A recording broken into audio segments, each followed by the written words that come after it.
Alors ça y est, le moment tant attendu est arrivé. Nous allons faire un tableau croisé dynamique à partir de cette belle liste de données qui est conforme, qui a tous les critères de ce qu'il nous faut et qui est composé d'un certain nombre de lignes. Je vais à nouveau faire CTRL flèche vers le bas pour aller voir très très vite. Voilà, vous voyez, il y a 567 lignes dans ce tableau, enfin moins quelques-unes d'en-tête, mais voilà, plus de 500 lignes. Je reviens tout en haut, CTRL flèche oblique, Home, pour revenir tout en haut. Alors, pour lancer mon tableau croisé dynamique, comme c'est une belle liste de données, je n'ai même pas besoin de sélection. Je vais cliquer n'importe où, vraiment n'importe où dans la liste, parce que j'ai tous mes critères.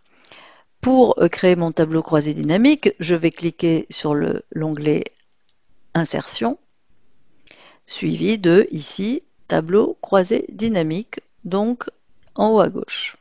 Je clique et si tout va bien, je jette un œil et vous voyez que là je vois bien écrit 567, donc c'est très important de s'assurer vraiment qu'on est bien à la dernière ligne du tableau. J'ai vu des erreurs comme ça où comme il y avait donc une ligne blanche au milieu, eh bien, une personne ne s'était jamais rendu compte qu'elle faisait son tableau croisé sur une partie de ses données et pas sur l'ensemble.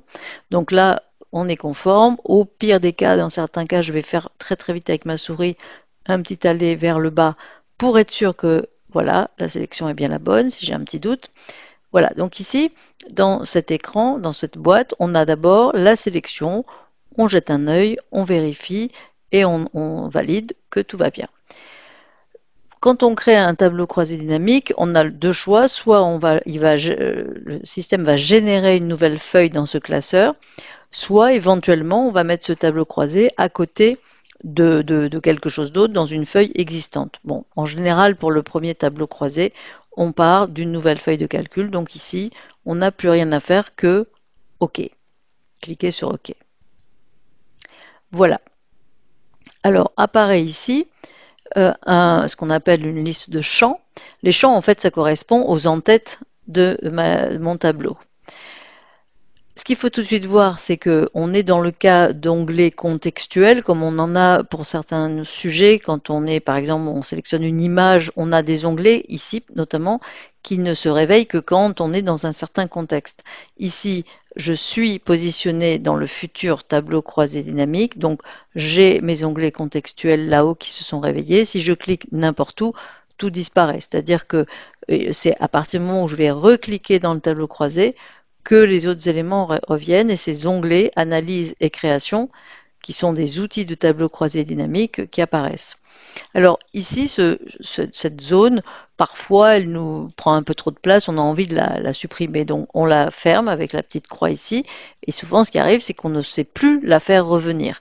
En fait, ça s'appelle la liste des champs et on va le trouver ici dans Analyse, dans Afficher, et ici, liste de champs. Voilà, c'est quelque chose qu'on fait souvent et on ne sait plus retrouver quand on débute. En tout cas, on ne sait plus retrouver justement cette liste de champs. Et bien voilà comment on la retrouve dans Afficher liste de champs. Alors, nous avons donc ici nos colonnes. Nous avons donc ici la future configuration, c'est-à-dire qu'il y a des éléments qu'on va vouloir en ligne et d'autres en colonne. Alors, qu'est-ce que je veux représenter? C'est évidemment la question qu'il faut se poser dès le départ, mais j'attendais de le faire là. Admettons, on a vu que dans ce tableau, il y avait des pays et des vendeurs. Il y avait des pays déjà. Eh bien, j'aimerais bien savoir combien j'ai fait de recettes par pays. Eh bien, dans un cas comme ça, le geste est on ne peut plus simple. Ici, j'ai bien pays livraison. Je vais cocher pays livraison et par défaut, quand on coche sans rien faire, l'élément, le champ va se mettre dans la notion de ligne. Si j'avais voulu qu'il en soit autrement, ou je ne sais pas, que ce soit, en tout cas là, ça n'a pas trop de sens de faire ça en colonne, hein, puisqu'il y a beaucoup de pays. En colonne, ça serait un peu bizarre, mais en attendant, sinon, je l'aurais fait glisser. Donc par exemple, ici, je vais décocher pays livraison. Donc on revient à la case départ. Ici, je fais glisser pays livraison dans la zone colonne et les pays apparaissent sous forme de colonnes. C'est franchement pas intéressant du tout.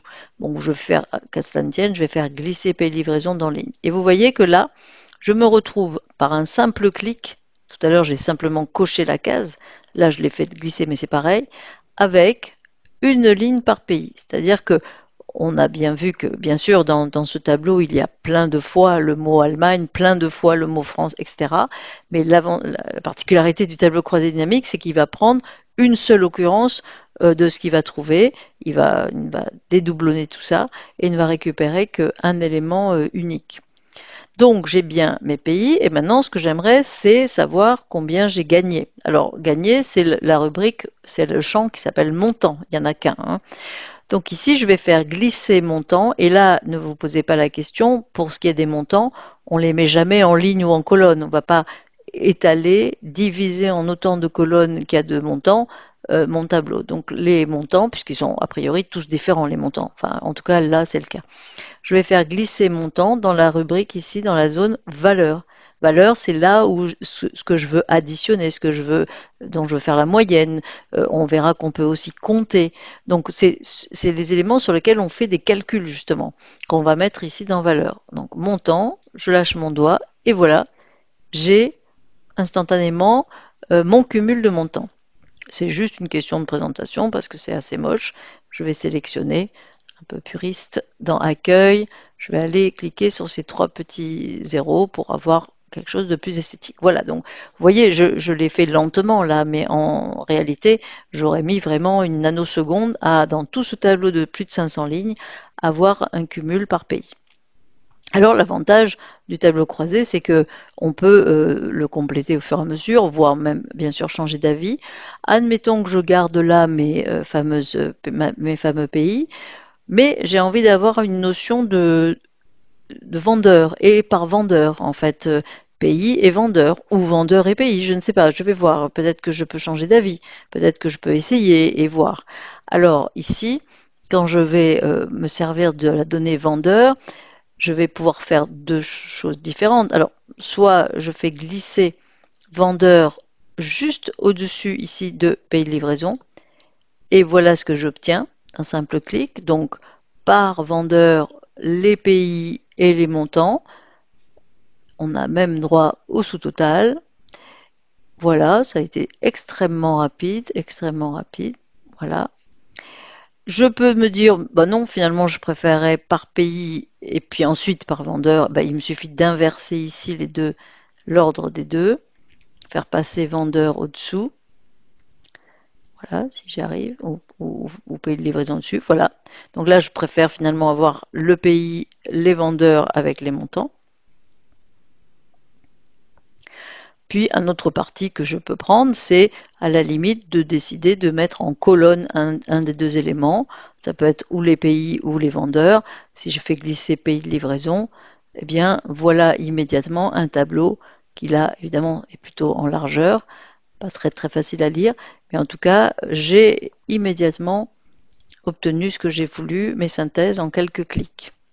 Encore une fois, pour pouvoir supprimer un élément, par exemple, je décide de supprimer les vendeurs, il suffit soit de faire glisser ici le champ en le poussant, en le sortant. Vous voyez, un simple petit geste, c'est pas la peine de le ramener à sa place comme font beaucoup de personnes. Donc je lâche, hop, voilà, j'ai plus de vendeurs. Le pays peut revenir ici en ligne. Voilà, en quelques secondes, vous voyez que j'arrive à tout à fait bien modifier la disposition de mon tableau. Alors, je parlais de modifier, j'ai décidé de consacrer le point suivant justement à la modification de tableau. Alors maintenant, j'aimerais savoir, que pensez-vous de la difficulté de faire un tableau croisé dynamique? Est-ce que quelque chose est revisité pour vous par rapport à vos impressions, à ce que vous connaissez, ce que vous imaginez du moins? Alors évidemment, on peut avoir à faire des choses un peu plus sophistiquées, donc c'est ce qu'on va voir dans la suite des leçons. Mais en tout cas, j'espère vous avoir convaincu que faire un tableau croisé dynamique en soi n'est pas quelque chose de vraiment très compliqué. Donc rendez-vous pour la suite, le moment où on va parler de modification de pas mal d'éléments qu'on peut modifier une fois qu'on a fait un tableau croisé dynamique initial.